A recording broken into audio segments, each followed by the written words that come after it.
চলুন দেখে আসি কীভাবে কোনো রকম থার্ড পার্টি অ্যাপ ছাড়া আমাদের উইন্ডোজ 11 থেকে আমরা স্ক্রিন রেকর্ডিং করতে পারি। এই জন্য আমাদের সার্চ বারে যে স্নিপিং টুলস সার্চ দিতে হবে। স্নিপিং টুলসটি আসার পরে এরপর ক্লিক করলে আমাদের এরকম একটি ইন্টারফেস চলে আসবে।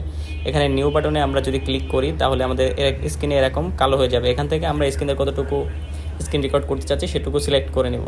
সিলেক্ট করার পরে আমরা যে স্টার্ট বাটনটি দেখতে পাচ্ছি, স্টার্ট বাটনের পাশে দেখুন একটি মাইক বাটন আছে। মাইক বাটনটি ক্লিক করলে আমাদের মাইক দিয়ে অডিও রেকর্ড হবে।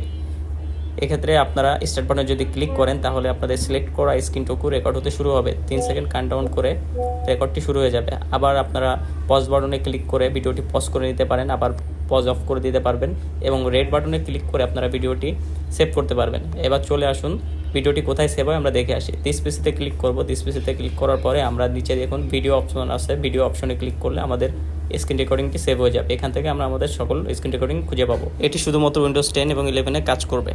স্নিপিং টুলে সব পেয়ে যাবেন।